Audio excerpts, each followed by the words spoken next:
I've got so much news. It's my 65-week Zepbound update. Body composition changes, weight changes, dose changes, side effects. It's a lot. If you're on your own GLP-1 health journey, especially post-menopause, I hope this helps you feel less alone and more reassured that whatever's happening with you, it's all good. We got this. Okay, let's go.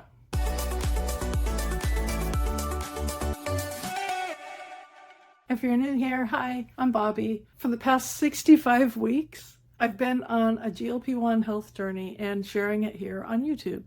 I'm not a medical doctor. I'm Dr. Bobby because I have a PhD in clinical psychology and I'm a psychologist by trade, but I am not your psychologist. I'm just sharing my experience here and what's working for me. So always talk to your own doctor and your own healthcare providers when you're making decisions for yourself. I am within 10 pounds of goal weight. I've lost about 40 pounds. I'll get more into that specifically in a minute. So before I started a GLP-1, I just could not lose weight after menopause. I could manage my weight on my own before menopause, but after menopause, I couldn't lose weight no matter what I did. The GLP-1 has been what has helped me to lose this weight, specifically Zepbound. Okay, let's do this monthly update thing because I have a lot of things to share with you. Like I usually do, I'm going to start with weight, even though if you've seen any of my other videos, you know that I'm always talking about how the weight number is not the most informative number, but it is a language we all share, and I am trying to lose body fat, which means losing weight on the scale. So did I lose weight this past month? Here's my most recent weigh-in, 2.1 pounds over the last 4 weeks. Woo! That does cross me over into 40 pounds lost, which I've been flirting with for several weeks. I'm now at 40.6 pounds lost and in the 160s. But let's dive into some other numbers because to me, these are more important. I've been tracking my body composition and weight loss with the Hume Body Pod, which is a portable body analyzer with medical grade accuracy. It gives me a complete breakdown of what's changing, not just my weight, and that has really helped me stay sane during this journey. Hume is sponsoring this part of today's video, and I'm really grateful for that because this has been a very helpful tool in my journey. Over the past 4 weeks, my lean mass increased, which is awesome because I've been strength training and it's a lot of work and it's a lot of commitment. It's so nice to know that it's doing its job and it's paying off and I'm losing weight but increasing my lean mass. I started working with a personal trainer, more about that later in the episode. So seeing this metric really helps me stick with it. Next, let's look at my body fat percentage because it dropped. So rewarding and again, so reassuring because I've said so many times, this is a fat loss journey, not a weight loss journey. I want to be losing body fat. And finally, let's look at visceral fat. If you have seen any of my other videos, you know that I've been tracking my visceral fat. That is the deep metabolically active fat that it's not this, right? Hold on. It's not this, right? That's subcutaneous fat. Visceral fat, you don't really see. It's deep inside, kind of wrapped around our organs, and it helps cushion our organs, but it is very inflammatory, and too much visceral fat is associated with all kinds of disease processes like metabolic dysfunction, diabetes, heart disease, dementia. It's a really important metric for overall health. So I've been tracking it kind of like a fiend, and there's a index called the visceral fat index, and it goes up to 59. That's like the highest that it goes.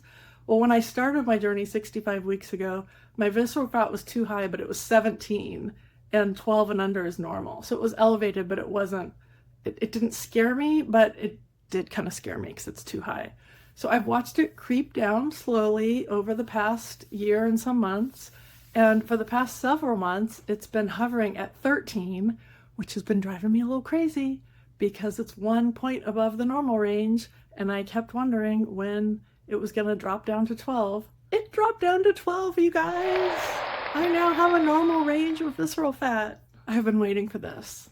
In fact, this is one of my signs that I'm at or close to goal. I want to have a normal body fat percentage and a normal visceral fat index. and my body fat percentage is still too high, but I'm getting there. I'm getting there every month, and my visceral fat index score is now normal, and I just kind of feel this relief because I'm doing this all for my health, and it's working. It's just a huge health marker for metabolic health and for long-term risk reduction. A traditional scale just could never show this shift. If you want to try the Hume Body Pod, my discount code stacks on top of their sale and you can get up to 50% off. That's good for 7 days from today. And if you're in the US, the Body Pod is HSA and FSA eligible, so you can even get it covered by your health account. I will put the link and the code in the description below. I know that losing 2 pounds in 4 weeks is not going to make any headlines, but it's normal, you guys. That's a half a pound a week, and a half to 2 pounds a week of weight loss is normal, healthy weight loss. If you haven't seen last week's episode about what slow weight loss is, please go watch that, because I have really been working to shift my mindset away from thinking that my journey is really slow because I've been averaging 2/3 of a pound a week lost. And everything in my programming has told me that that's really slow. And objectively, it's not. It's totally normal. In fact, 2 pounds? That's a lot. That's 8 sticks of butter. So I think this has been a great month. 2.1 pounds lost, more lean mass, less body fat, normal visceral fat range, 40.6 pounds total lost. Woo! Without getting all this data at this level, I could have chalked this month up as a pretty uneventful month, kind of typical on the low end of normal, but it wasn't that at all. Actually, a lot happened in my body. If you're enjoying this, go ahead and hit that like button, subscribe, share with someone you think might relate to this. It really helps the YouTube algorithm show this to more people who might enjoy this. So I really appreciate it. Thanks. If you want to hear more from me, I encourage you to sign up to my email newsletter. The link is in the description below. I send out an email newsletter every 2 weeks with kind of extra stuff that didn't make it into my videos. Sometimes there's just not time. Sometimes it's stuff I'm not comfortable putting out there on YouTube. I think I'm going to start sending random little bonus videos to my email list. So yeah, the link's in the description. Promise I won't inundate you, but you'll hear from me every couple weeks. All right, so I have been on 7.5 milligrams of Zepbound for about the past 5 months, and it has been really good for me. I've lost at my normal rate of weight loss. My appetite has been suppressed, but I've been able to eat enough, and the food noise has been pretty much absent until the past 10 days or so. I noticed some food noise creeping back in, and I noticed it wasn't that I felt hungrier throughout the day so much, is that I noticed that when I ate, my stomach, I didn't get full as fast. That's one of the things a GLP-1 does, is it slows stomach emptying, so you can't eat as much. And I just noticed I could eat a bigger meal to get satisfied. In the past, I've been really nervous to go up in dose, and I've tried to sort of grit my teeth and wait. In fact, when I went from 5 to 7.5, I really was struggling with food noise, and I was like, oh, it's just a couple weeks, I can do it. And then I decided, why am I suffering? And I went up, and I was glad I did. So that was a good lesson. So that this time, right when I noticed like a week ago, oh, well, the past few days, the food noise is back, and I'm able to eat more than I usually am, I got in touch with my doctor right away. And I said, look, 7.5 has been great for 5 months. It might be time to go up to 10. And she agreed. I'm saying said like we talked. All of this is by email in our medical portal that her practice uses. So in my head, we're having this conversation, but that never occurred in real life. It's all like email. So she approved my dose to 10 milligrams, put the order in. I got it shipped to me through Lilly Direct. And a few days ago, I took my first 10 milligram shot, which brings us to side effects. I feel really lucky in that I have not had a lot of side effects on tirzepatide, Zepbound.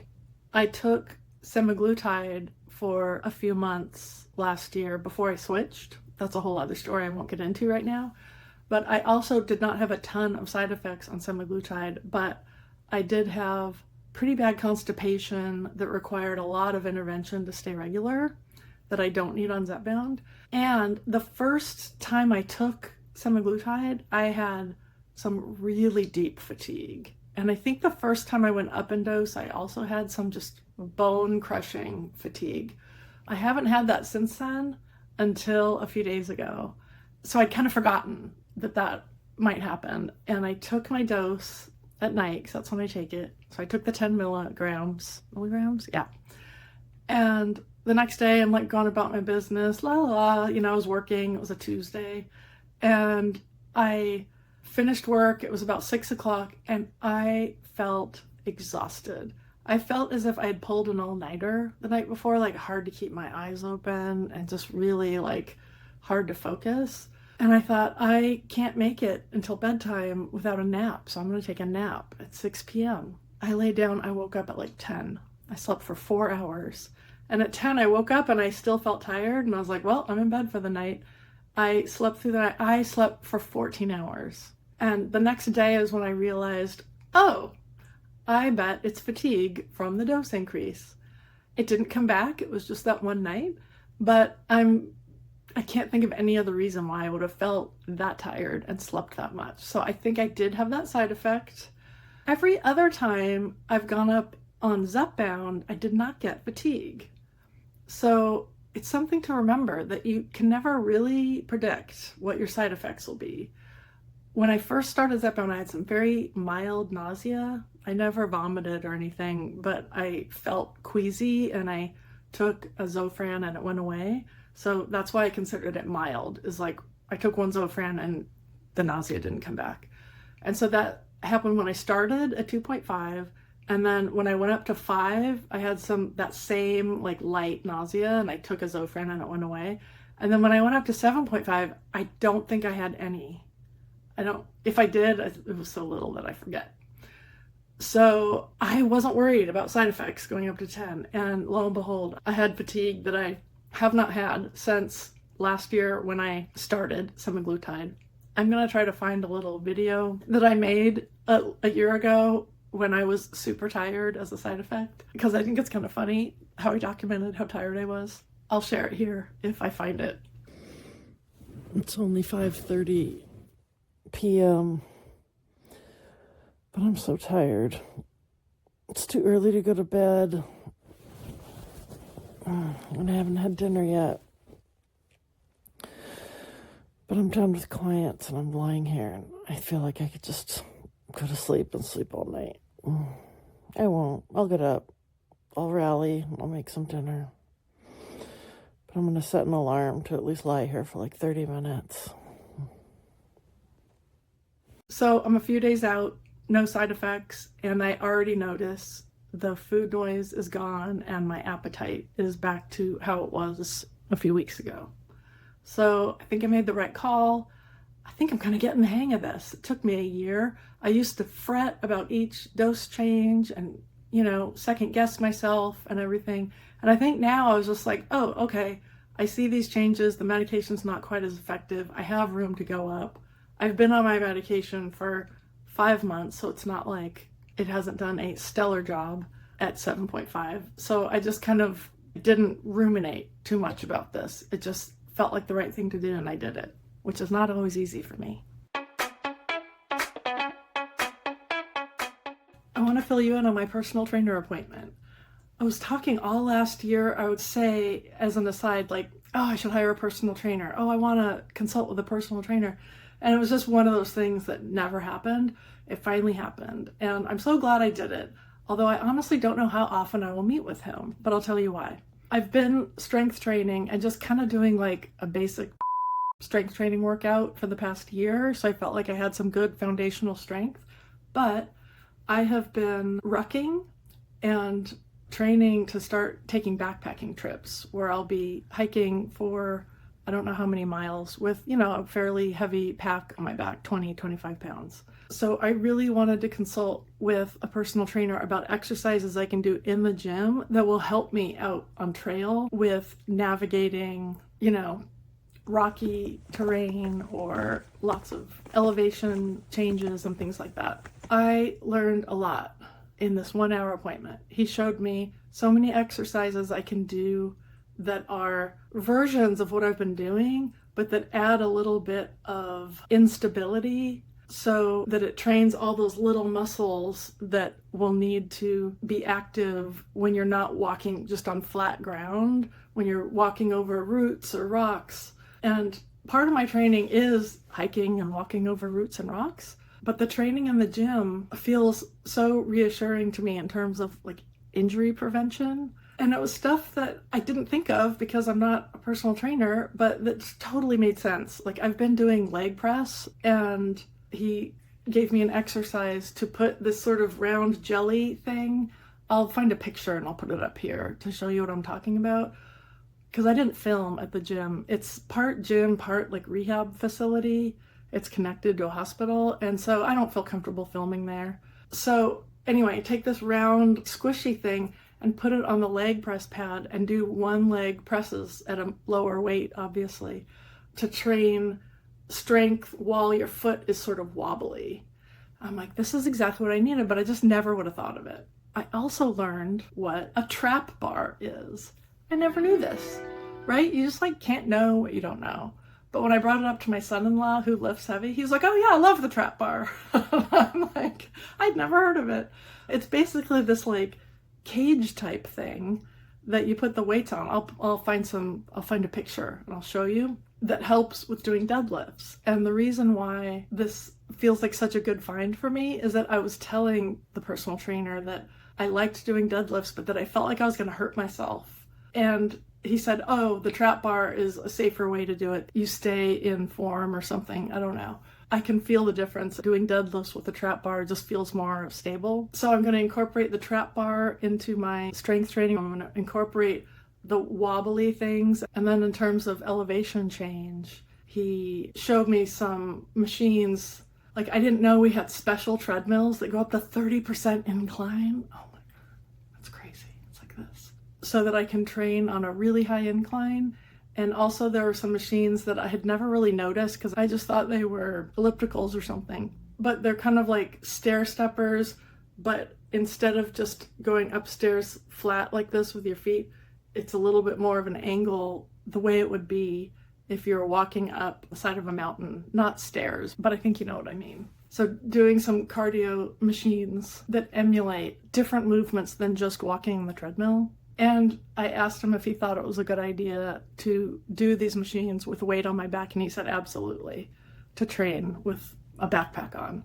So all of that gave me a really solid idea for what my routine will be. So I'm not sure I'm going to keep seeing him because he kind of gave me what I wanted and what I needed. So I'll keep you posted. He's there, he's available. I see him around. So I can always schedule more appointments with him. But right now, for what I'm focused on right now, I feel really good. And I'm so glad I made that appointment. And it was reassuring that I wasn't doing anything dangerous. I just needed to make some tweaks to make the workout a little bit more specific for what I'm training for. And with backpacking, things have escalated quickly. I am planning my first solo backpacking trip. It's going to be 2 days and 1 night, sometime in May. I don't know exactly where. I don't know exactly what weekend. I will keep you posted. I am so excited. A little scared, but mostly excited. I've been training a lot. My most recent hike, I hiked 7 miles with 20 pounds on my back. So I feel like I could do a 10-mile in, 10-mile out, 2-day backpacking trip. So I'm excited. I am just so grateful for this past year and for having a GLP-1 that's helped me to get so much healthier so that I can actually do this. I just wasn't in a place where I could have trained for this last year. If your progress feels really slow and you're struggling with that and wondering why I'm so excited to lose 2 pounds in a month, watch this video next. See you next week. Bye.